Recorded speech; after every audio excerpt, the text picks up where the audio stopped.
அன்பர்களே வணக்கம்.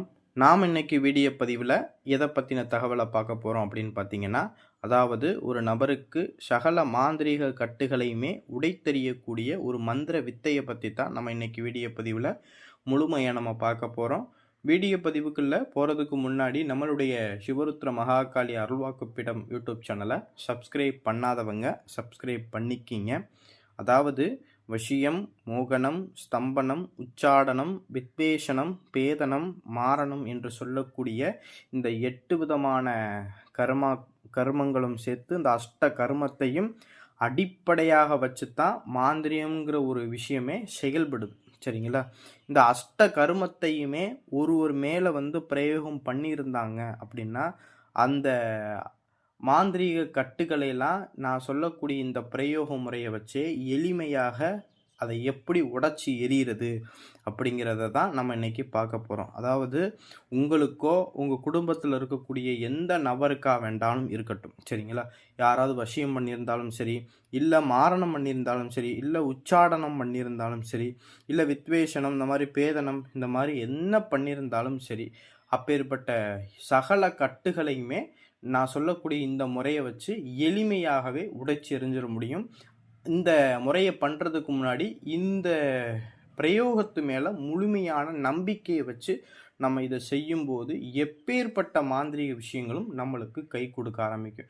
நம்ம செய்யக்கூடிய ஒரு விஷயத்த முழுமையாக நம்பி எனக்கு அது சரி ஆகும் அப்படிங்கிற மாதிரி நீங்கள் நம்பி அதை செஞ்சீங்கன்னா 100% அது உங்களுக்கு வேலை செய்யும். சரிங்களா? அதாவது இந்த மந்திர பிரயோகத்தை எப்படி பண்ணுறது அப்படிங்கிறத பார்ப்போம்.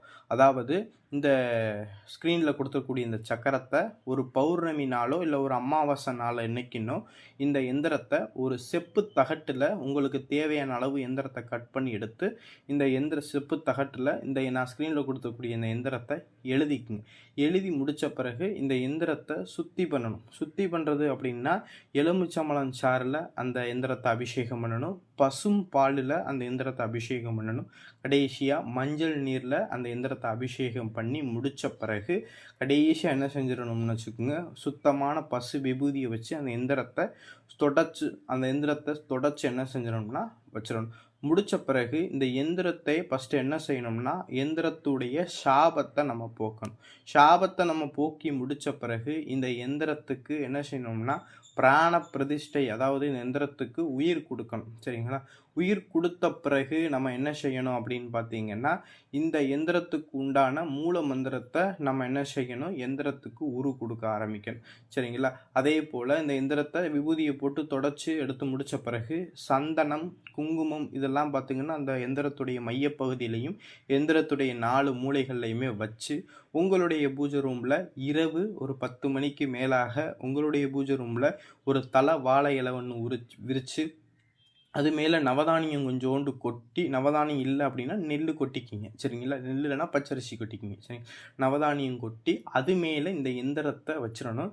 அந்த எந்திரத்து மேலே ஒளி படுற மாதிரி ஒரு மண் அகல் விளக்கில் சுத்தமான நெய் ஊற்றி பஞ்சுத்திரி போட்டு ஒரு தீபம் ஒன்று ஏற்றி அந்த எந்திரத்துக்கு பக்கத்தில் வச்சுருங்க.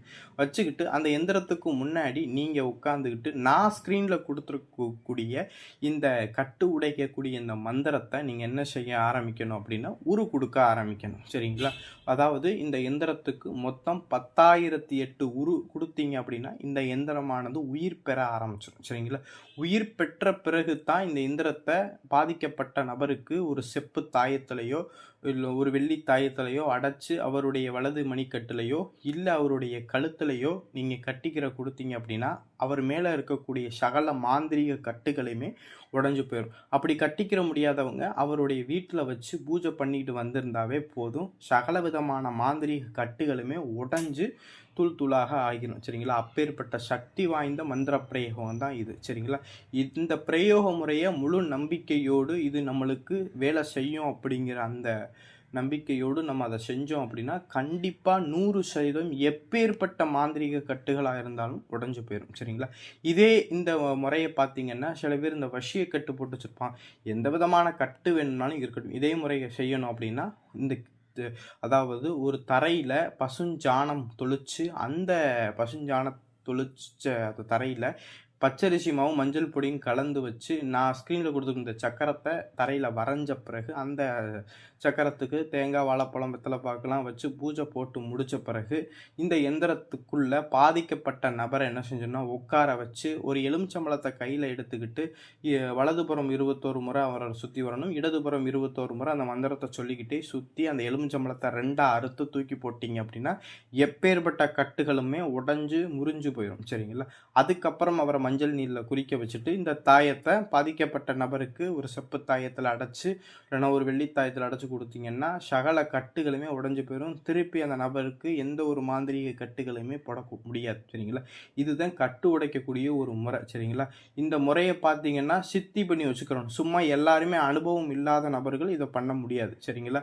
அதாவது இந்த மாந்திரீகத்தில் கொஞ்சமாவது அனுபவம் இருக்கக்கூடியவங்க இந்த மந்திரத்தை சித்தி பண்ணி வச்சுக்கிட்டாத்தே இந்த மந்திரம் நம்மளுக்கு கை கொடுக்கும். எடுத்தோடனே சும்மா இந்த சக்கரத்தை போட்டு எந்திரத்தை பண்ணி கொடுத்தோம்னா எதிர் விளைவுகள் இந்த எந்திரத்துக்கு உண்டான எதிர் விளைவுகளை கொடுக்கும். சரிங்களா? அதனால் எந்த ஒரு மந்திரத்தையுமே மாந்திரீக முறைகளையுமே சித்தி பண்ணாமல் நம்மளுக்கு அது கை கொடுக்காது. சித்தி பண்ணுறதுனா அதை நம்மளுக்கு வசப்படுத்தணும். அதுக்கப்புறம் தான் நம்ம சொல்கிற விஷயத்த அது பண்ணும். சரிங்களா? எந்த ஒரு மாந்திரீக முறையுமே இதுதான் செயல்படுத்தும். சரிங்களா? அதனால் மாந்திரீக பயிற்சியில் உள்ளவங்க முதல்ல ஒரு மந்திரத்தை நம்ம பயன்படுத்துறதுக்கு முன்னாடி அந்த மந்திரத்தை நம்ம சித்தி செய்யணும் அப்படின்னா குறைஞ்சது அந்த மந்திரத்தை ஒரு 10,000 உருவாது கொடுத்தாத்தான் அந்த மந்திரம் நம்மளுக்கு சித்தி ஆகும். சரிங்களா? அதனால இதை தாராளமாக எல்லாருமே பயன்படுத்தலாம். இந்த பிரயோகம் கட்டு உடைக்கிற முறையை நம்ம பயன்படுத்தும் போது உடற்கட்டு மாலைங்கிறது நம்ம கழுத்துல போட்டுக்கிட்டு தான் இந்த பிரயோக முறையை பண்ணணும். இல்லை அப்படின்னா இந்த செய்வனக்கட்டு, ஏவல் கட்டு இதெல்லாம் நீங்கள் உடைக்கிறீங்க அப்படின்னா அந்த எதிர்வினையானது உங்களை தாக்குறதுக்கு முயற்சிக்கும். அதனால தான் நம்மளுக்கு முதல்ல சேஃப்டி போட்டுட்ட பிறகு தான் நம்ம என்ன செய்யணும், அடுத்தவர்களுக்கு இந்த கட்டுகளை உடைக்கணும். சரிங்களா? இந்த முறையில் ஏதாவது சந்தேகம் இருந்துச்சு அப்படின்னா நம்மளை தொடர்பு கொண்டு கேட்டுக்கலாம். யாருக்கேனும் சகல மாந்திரீக கட்டுகள் இருந்துச்சுனாலும் நம்மளுடைய ருத்ரகாளி மாந்திரீக பீடத்தில் தொடர்பு கொண்டு சகல மாந்திரீக கட்டுகளையுமே உடைச்சுக்கிறலாம். சரிங்களா? அப்படி யாருக்கேனும் கட்டுகள் உடைக்கணும் இருந்தீங்க அப்படின்னா ஸ்க்ரீனில் தெரியக்கூடிய அந்த வாட்ஸ்அப் நம்பருக்கு நம்மளை தொடர்பு கொண்டு நம்மள்கிட்ட விவரங்கள் கேட்டு தெரிஞ்சுக்கலாம். இந்த வீடியோ பதிவு பிடிச்சிருந்துச்சு அப்படின்னா நம்மளுடைய சிவருத்ர மகாகாளி அருள்வாக்கு பீடம் சேனலை சப்ஸ்கிரைப் பண்ணாதவங்க சப்ஸ்கிரைப் பண்ணிக்கிங்க. நன்றி, வணக்கம்.